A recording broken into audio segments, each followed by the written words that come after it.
Fala pessoal, eu sou o Lucas da iCraft Brasil e nesse vídeo eu vou te mostrar o que não fazer com a sua iCraft. Bora conferir!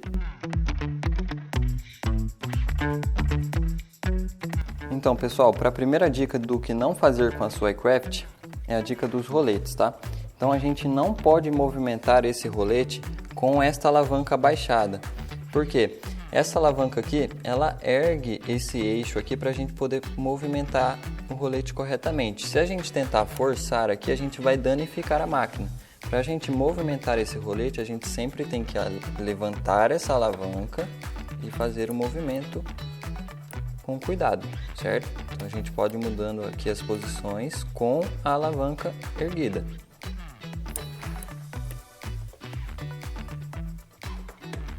E uma outra dica muito importante é que a gente não pode de maneira alguma movimentar o carro de corte com a máquina ligada, tá bem? Porque se a gente tentar forçar esse movimento, a gente vai danificar a máquina.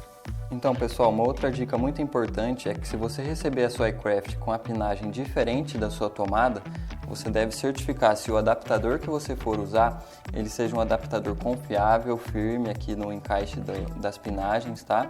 E também na hora de você plugar na tomada, você tem que se certificar que se essa tomada aqui ela tá legal para receber esse tipo de adaptador, beleza? Então ela não pode ficar muito frouxa aqui. Então pessoal, falando um pouco agora da base, tá ok? Como você utilizar na sua máquina de maneira correta. Então para você utilizar a base na iCraft, você tem que se certificar que os roletes estão posicionados dessa seguinte forma, tá? Eles têm que estar posicionados aqui nas extremidades da máquina, para na hora do encaixe aqui da base, o encaixe ser perfeito para poder o rolete passar nessa parte onde não possui a cola, tá certo? A gente não pode posicionar o rolete aqui no meio da base, para o rolete não passar aqui no meio da cola, tá certo? Quando a gente carregar a base. E uma dica de carregamento da base é o que? A gente deve respeitar aqui o limite da marcação, tá certo? A gente deve posicionar a base aqui sempre neste limite aqui, no primeiro risco da máquina, certo? Você vai reparar que tem essa setinha e o primeiro risco. Então a gente sempre deve posicionar a base de forma rente aqui a esse risco. Então vou carregar aqui para a gente poder ver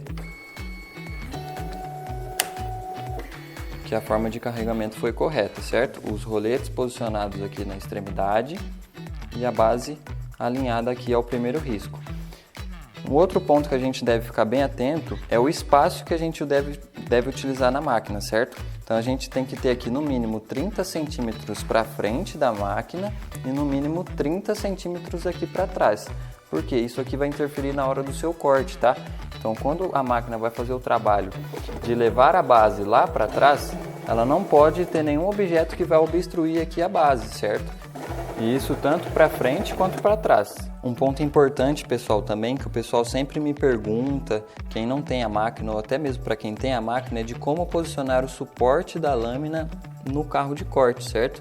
O pessoal tem posicionado aqui, ó, de maneira errada. Às vezes eu pego alguns clientes posicionando aqui, ó, com o suporte da lâmina para cima desse encaixe. O correto é a gente posicionar o suporte aqui para baixo, certo?